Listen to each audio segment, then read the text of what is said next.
Where do you even start with this dumpster fire? Well, let's get the financials out of the way. In 2010, this movie cost $125 million to make, and it made just under $493 million worldwide. What does this tell you? That mainstream audiences enjoy hot garbage. So the movie starts off with a narration from Io about the three gods, Zeus, Poseidon, and Voldemort, how Zeus made the Krawkun, and how mankind started to lose faith in the gods. And then a coffin emerges from the water with a dead woman and a baby. A frail old fisherman finds the coffin, and don't even ask how he was able to lift the coffin into his boat. We then get a shot from a nearby cliff where Io is standing by waiting for the camera so she can spoon feed the audience that the baby is Perseus. In the span of a thunderstorm, Perseus has grown from a baby into a little boy. We're not even 3 minutes in, folks. The fisherman actually lost a few years during this time. I mean, seriously, between these two shots, which would you say is the older version of the fisherman?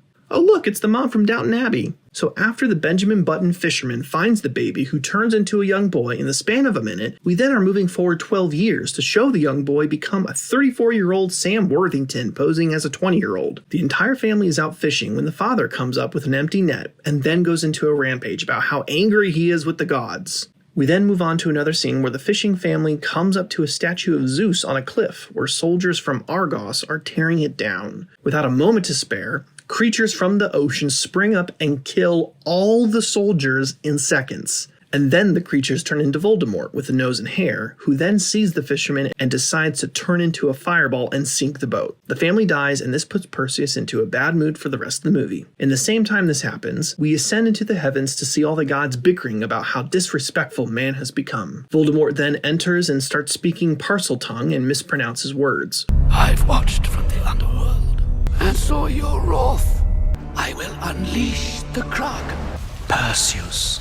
Voldemort hatches a plan to Zeus and asks permission to let him scare the mortals back into submission, even though he had no trouble slaughtering a bunch of them without asking Zeus first. Zeus agrees and lets Voldemort do his thing. We then join Perseus, who is on another boat and brought back to the city of Argos as a survivor of the onslaught. Perseus is still grumpy. They are brought to the king where everyone is celebrating the defiance against the gods. Perseus is still grumpy. The king gives a rousing speech about a new era of man, and then the queen mumbles her line and gives the princess Andromeda a drink to feel more lively. Frown doesn't suit you, Andromeda. Have something to drink. You'll feel more lively. Who then goes to give it to Perseus for some reason, who is then followed by a handmaiden calling her name, who is then followed by a guard. Andromeda gives Perseus the drink, and then the guard smacks it away. Perseus is grumpy again.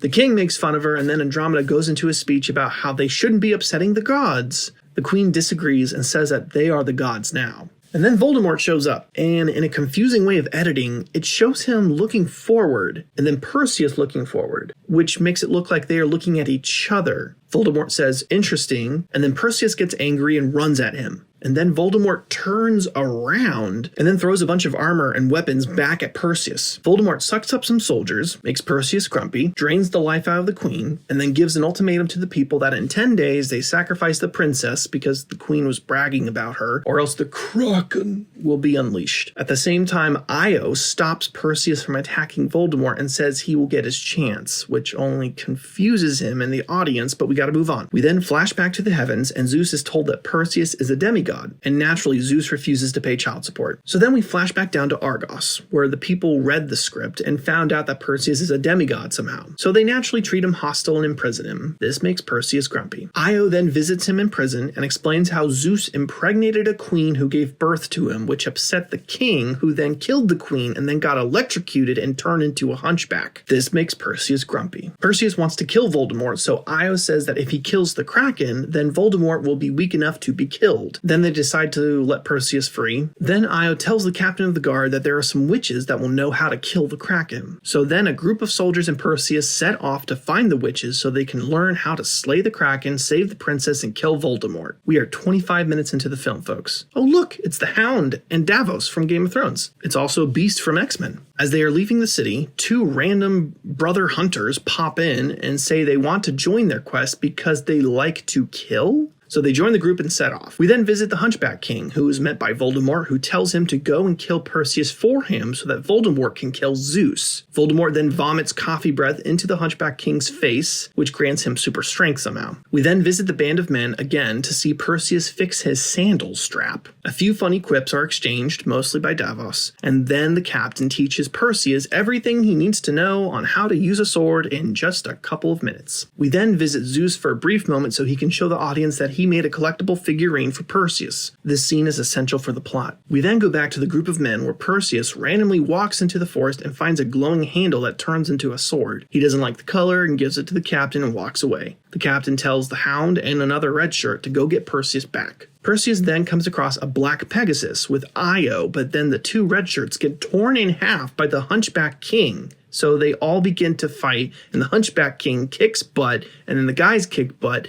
but then they fight scorpions for 10 minutes. There's this hilarious spear throwing scene where they tried to do something cool, but it just ended up looking like some kids on YouTube playing around with Adobe After Effects. The men get overrun by scorpions, which then introduces them to some magical rock alien who can tame scorpions that joins the group. They eventually meet the witches and ask how to kill the Kraken. The witches start freaking out and attack the soldiers until Perseus grabs the Oracle eyeball and threatens to drop it over a cliff. The witches beg him to give it back because that's how they can see the prophecy, even though they tell him the prophecy while he's still holding the eye. The witches say the solution to killing the Kraken is impossible, which seems like a contradiction to what a solution is supposed to be, and say only Medusa's gaze can turn anything into stone. Perseus then decides to go kill Medusa and cut off her head so he can kill the Kraken, rescue the princess, defeat Voldemort, and save Argos. At this point, there's only 30 minutes left in the movie, so you can imagine how much they have to cram in. As Perseus walks down a mountain alone, he meets up with a random hooded guy who turns out to be Zeus, inviting Perseus to live with the gods. Perseus says, "Nah, I ain't about that life," and splits. But before he goes, Zeus finally pays child support with a gold coin and then flies away. When Perseus gets back, the Hunter brothers give him a shield and then decide to leave the group. As randomly as they came, they randomly leave. Makes you wonder why they even bothered to have them in the movie. The group then comes to a creepy dock where the magic rock alien tosses a coin for your witcher